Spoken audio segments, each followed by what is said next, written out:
Om Swastiastu. Assalamualaikum warahmatullahi wabarakatuh. Salam nama budaya, salam sejahtera untuk kita semua, salam harmoni.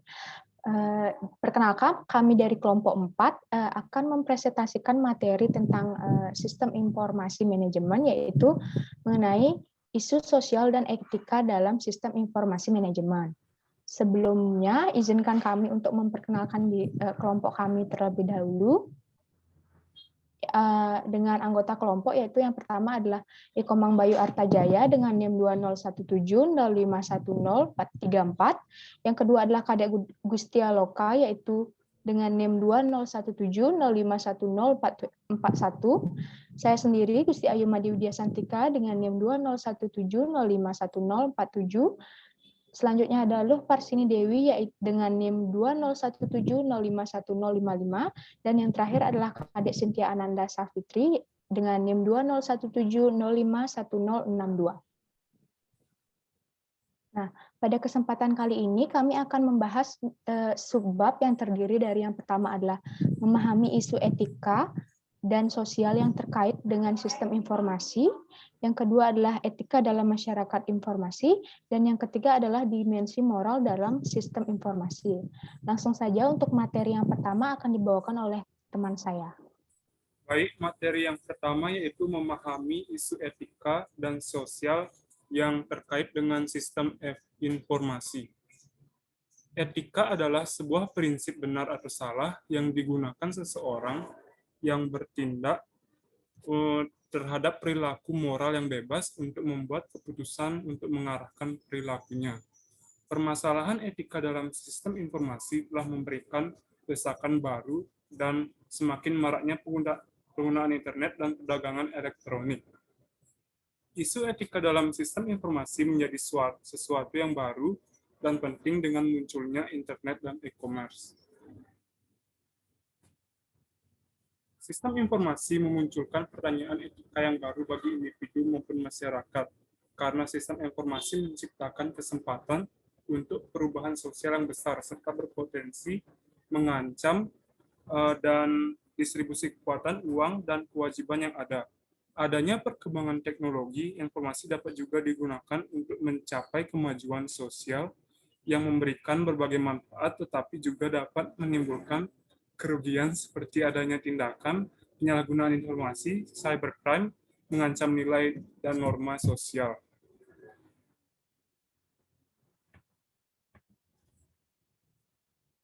Selanjutnya, saya akan menjelaskan mengenai 5 dimensi moral era informasi. Yang pertama yaitu hak-hak informasi dan kewajiban, yang kedua hak kepemilikan, yang ketiga pertanggungjawaban dan kontrol, yang keempat kualitas sistem, dan yang terakhir yaitu kualitas hidup. Yang pertama, hak-hak informasi dan kewajiban. Ini merupakan terkait dengan hak informasi yang mengenai individu dan organisasi, mengenai informasi tentang dirinya sendiri, dan yang apa dilindunginya beserta kewajiban yang dimiliki dan harus dilaksanakan. Yang kedua yaitu hak kepemilikan, mencakup hak-hak milik tradisional yang dilindungi dalam kehidupan masyarakat digital, yang dimana dalam pelacakan dan pelaporan mengenai kepemilikan susah dilakukan dan mengabaikan hak milik mudah untuk dilakukan. Yang ketiga yaitu pertanggungjawaban dan kontrol. Akan ada pihak-pihak yang dirugikan atas kejadian yang melibatkan informasi individu, kolektif, serta hak kepemilikan yang dimiliki setiap individu maupun organisasi. Yang keempat yaitu kualitas sistem. Dimensi ini berkaitan dengan standar baku yang diminta dan dapat dipergunakan untuk memberikan perlindungan atas hak-hak individu dan keamanan masyarakat. Dan dimensi moral dalam era informasi yang terakhir yaitu kualitas hidup. Dimensi ini membahas mengenai nilai-nilai apa saja yang harus dipertahankan dalam masyarakat yang syarat akan pengetahuan informasi, serta praktik-praktik apa saja yang didukung oleh teknologi informasi baru. Selanjutnya adalah tren teknologi utama yang memunculkan isu etika. Isu etika telah ada lama sebelum teknologi informasi ada. Meskipun begitu, teknologi informasi telah meningkatkan perhatian etika, mempersulit tatanan sosial yang ada, dan membuat beberapa undang-undang menjadi usang atau bahkan timpang. Sistem dan teknologi informasi juga menciptakan kesempatan baru bagi perilaku kriminal dan kejahatan. Ada 5 tren teknologi utama yang bertanggung jawab atas tekanan-tekanan etika ini yang diringkas dalam tabel di bawah. Tren teknologi yang memunculkan isu etika, kecepatan perhitungan yang menjadi 2 kali lebih cepat setiap 18 bulan, telah membuat sebagian organisasi dapat menggunakan sistem informasi pada proses produksi intinya. Akibatnya, ketergantungan pada sistem dan rentannya terkena pengaruh dari kesalahan sistem dan kualitas data yang buruk menjadi meningkat. Adapun tren tersebut adalah, yang pertama, kecepatan komputasi berlipat 2 kali setiap 18 bulan. Hal ini berpengaruh pada banyak organisasi yang bergantung pada sistem komputer untuk operasi yang penting. Yang kedua, biaya penyimpanan data menurun dengan cepat, yang berakibat perusahaan dapat dengan mudah memelihara secara terperinci masing-masing basis datanya. Yang ketiga, kemajuan analisis data. Perusahaan dapat menganalisis data berukuran besar yang diperoleh secara terpisah untuk mengembangkan profil yang terperinci atas perilaku individu. Yang keempat, kemajuan jaringan dan internet. Menyalin data dari satu lokasi ke lokasi yang lain dan mendapatkan data pribadi dari lokasi yang jauh menjadi sangat mudah. Dan yang kelima adalah dampak pertumbuhan perangkat telepon genggam yang berpengaruh pada ponsel seseorang mungkin sedang disadap tanpa sepengetahuan pemiliknya. Next. Selanjutnya, materi mengenai etika dalam masyarakat informasi. Yang pertama, konsep dasar. Konsep dasar dibagi menjadi 3. Ada tanggung jawab, akuntabilitas, dan pertanggungjawaban secara hukum. Yang pertama adalah tanggung jawab. Pilihan etis adalah suatu keputusan yang diambil oleh individu yang bertanggung jawab atas perbuatan yang dilakukan. Tanggung jawab merupakan unsur penting dari tindakan yang beretika yang dapat diartikan bahwa seseorang akan menerima seluruh biaya, kewajiban, dan keharusan yang akan muncul sebagai konsekuensi dari keputusan dan tindakan yang dibuat. Yang kedua, akuntabilitas. Menunjukkan ciri-ciri dari sistem dan institusi sosial yang berarti sebuah mekanisme yang menentukan siapa yang melakukan tindakan yang bertanggung jawab dan siapa yang bertanggung jawab. Yang ketiga, pertanggungjawaban secara hukum adalah fitur dari sistem politik di mana badan hukum berada pada tempat yang mengizinkan individu untuk dipulihkan dari kerusakan dan kerugian yang dibuat oleh pelaku lain, sistem ataupun dalam organisasi. Proses hak merupakan fitur terkait masyarakat yang diatur secara hukum dan merupakan proses yang diketahui dan dipahami hukum, serta ada kesanggupan mengarah ke otoritas yang lebih tinggi untuk memastikan bahwa hukum tersebut diterapkan secara benar.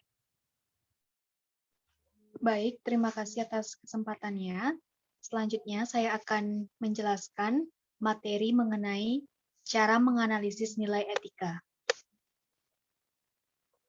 Jadi, terdapat beberapa cara yang dapat dilakukan untuk menganalisis atau memunculkan nilai etika, yaitu yang pertama bisa dilihat di slide, identifikasi dan jelaskan faktanya dengan jelas.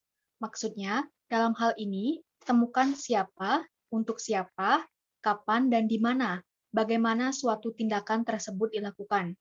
Jadi, dalam beberapa kasus, akan terdapat kesalahan fakta yang dilaporkan, dan untuk itu ditemukan fakta dan oleh sebab itu akan lebih mudah mendapatkan solusinya.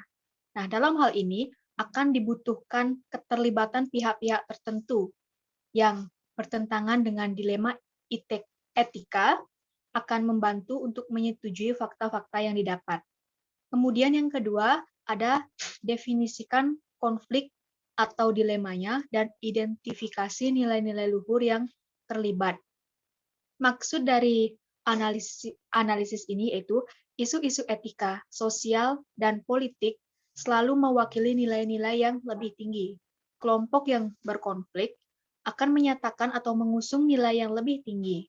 Pada umumnya, isu etika akan melibatkan suatu dilema, di mana dua program atau tindakan yang bertentangan sama-sama mendukung atau memiliki manfaat nilai. Kemudian yang ketiga, identifikasi pihak-pihak yang berkepentingan. Maksud dari hal ini yaitu para pelaku yang memiliki kepentingan terhadap pihak-pihak yang telah berupaya dalam situasi tersebut, biasanya pihak yang memiliki pendapat lokal. Jadi, oleh sebab itu, menemukan identitas dari pihak yang berkepentingan dan apa yang mereka inginkan agar lebih mudah dalam merancang solusi terbaik. Kemudian yang keempat ada identifikasi pilihan-pilihan beralasan kuat yang bisa diambil. Maksud dari hal ini yaitu dalam pengambilan suatu keputusan memungkinkan solusi yang diambil tidak memuaskan untuk seluruh pihak. Nah, tetapi yang terbaik di antara yang baik dengan alasan yaitu alasan yang kuat dan rasional. Kemudian yang kelima, ada identifikasi konsekuensi yang mungkin terjadi dari pilihan yang sudah diambil. Maksud dari hal tersebut yaitu setiap keputusan yang diambil belum tentu mengandung etika. Nah, jadi keputusan yang beretika sekalipun dapat mendatangkan malapetaka atau kesalahan-kesalahan yang tidak diinginkan. Oleh sebab itu, kita perlu memikirkan matang-matang terhadap konsekuensi yang mungkin terjadi di masa yang akan datang. Next. Kemudian ada prinsip-prinsip kode etik. Nah, dalam hal ini, apabila analisis telah dilaksanakan, maka selanjutnya mengenai aturan prinsip-prinsip apa yang digunakan dalam pengambilan keputusan. Adapun prinsip-prinsip etika yang diambil, mohon maaf sebelumnya, untuk materi ini yaitu prinsip-prinsip etika. Prinsip etika yang pertama yaitu perlakukan orang lain seperti yang kamu inginkan. Jadi, perlakukan orang lain seperti yang kamu inginkan. Nah, dalam hal ini kita hendaknya dapat memposisikan diri kita sendiri sebagai orang lain atas keputusan yang kita buat. Kemudian yang kedua ada, jika sebuah tindakan tidak pantas bagi setiap orang, itu berarti tidak pantas bagi seseorang. Nah, jadi jika sebuah tindakan sudah tidak pantas bagi setiap orang, maka setiap orang pun tidak pantas untuk menerima tindakan tersebut tanpa pengecualian. Kemudian yang ketiga ada, jika sebuah tindakan tidak dapat dilakukan berulang-ulang, maka tidak dapat diterapkan secara menyeluruh. Yang maksudnya yaitu suatu tindakan bisa saja memberikan perubahan kecil dan bisa diterima, namun tidak bisa diterima dalam jangka waktu yang panjang atau secara berkelanjutan. Kemudian ada ambil tindakan yang memberi nilai yang lebih besar atau tunggu yang lebih besar. Maksudnya, dalam hal ini, kita harus dapat memprioritaskan tingkatan nilai dan konsekuensi yang diterima dari tindakan yang telah dilakukan. Kemudian yang kelima, ambil tindakan yang memberikan kerugian paling sedikit atau biaya yang paling murah. Kemudian yang terakhir, asumsikan bahwa seluruh benda, baik yang berwujud maupun tidak berwujud, adalah milik seseorang sampai ada deklarasi spesifik yang menyatakan sebaliknya. Next. Materi selanjutnya yaitu kode etik profesional. Seseorang yang memiliki hak dan kewajiban khusus atas pengakuan terhadap pengetahuan, kebijakan, serta kehormatan yang dimiliki. Itulah yang disebut dengan kode etik. Jadi, kode etik adalah suatu janji berdasarkan profesi untuk mengatur kalangan profesional dengan kepentingan umum masyarakat. Ada beberapa kode etik yang diresmikan oleh asosiasi internasional seperti AMA atau American Medical Social, AITP atau Association of Information Technology Professional, ada ABA atau American Bar Association, dan sebagainya. Next. Baik, materi selanjutnya akan dijelaskan oleh Parsini. Baik, terima kasih atas kesempatannya. Di sini saya akan menjelaskan materi mengenai beberapa dilema etika, di mana sistem informasi telah menciptakan dilema etika baru, di mana sekumpulan kepentingan diadu dengan yang lain. Dalam setiap kasus dapat ditemukan nilai-nilai dengan kelompok-kelompok berbaris di kedua sisi perdebatan. Sebuah perusahaan dapat. Misalnya, memiliki hak untuk menggunakan sistem informasi untuk meningkatkan produktivitas, mengurangi jumlah tenaga kerja untuk biaya yang lebih rendah dan bertahan dalam bisnis. Karyawan digantikan oleh sistem informasi mungkin berpendapat bahwa majikan harusnya bertanggung jawab untuk kesejahteraan mereka. Untuk selanjutnya yaitu dimensi moral dalam sistem informasi. Next.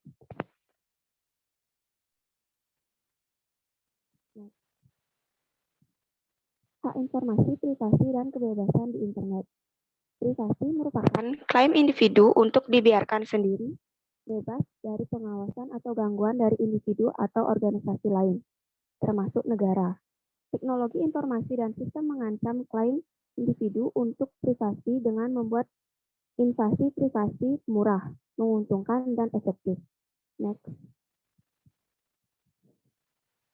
Yang pertama yaitu ada instruksi Amerika dan Eropa mengenai perlindungan data. Sebagian besar undang-undang yang mengatur hak-hak privasi di Amerika dan Eropa disusun berdasarkan aturan yang hidup, disebut praktik informasi yang adil. SIP merupakan rangkaian prinsip yang mengatur dalam pengumpulan dan penggunaan informasi untuk seseorang. Prinsip-prinsip SIP didasari oleh gagasan tentang kepentingan yang saling memberi manfaat antara pemegang rekaman dengan individu. Di Eropa, perlindungan terhadap privasi lebih ketat daripada Amerika Serikat. Next.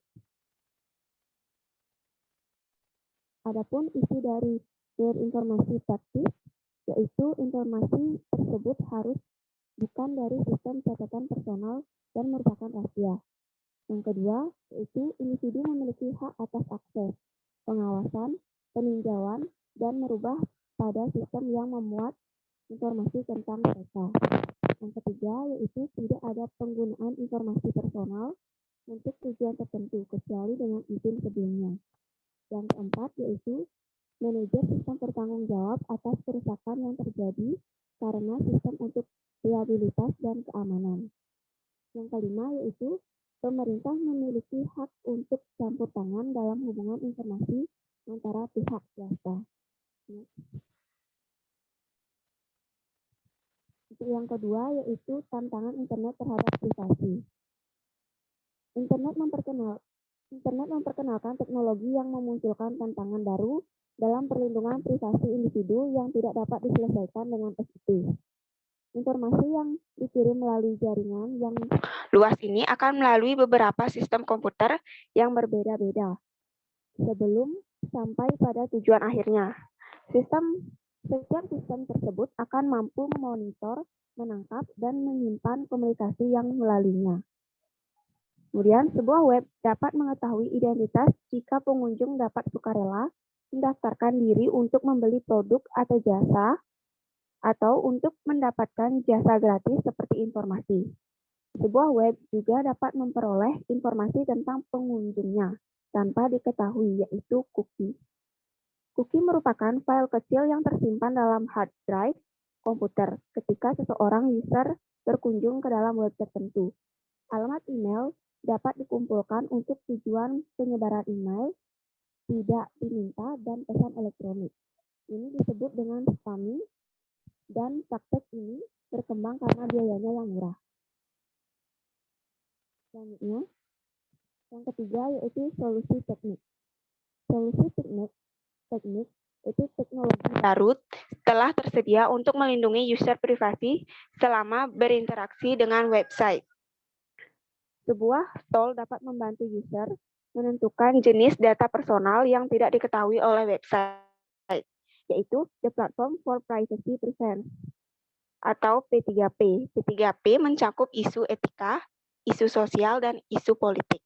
Baik, itu saja yang dapat saya jelaskan. Selanjutnya akan dilanjutkan oleh rekan saya. Baik, terima kasih untuk waktu yang diberikan kepada saya. Materi selanjutnya dalam dimensi moral dalam sistem informasi yaitu hak properti atau kepemilikan, yaitu mengenai hak kekayaan intelektual. Kepemilikan intelektual dipertimbangkan sebagai kekayaan tak berwujud yang diciptakan oleh individu atau perusahaan. TI Membuat hak ini sulit untuk dilindungi karena informasi yang terkomputerisasi dapat dikopi dengan mudah atau didistribusikan melalui jaringan. Kepemilikan intelektual terdiri dari rahasia dagang, hak cipta, dan hak paten. Next.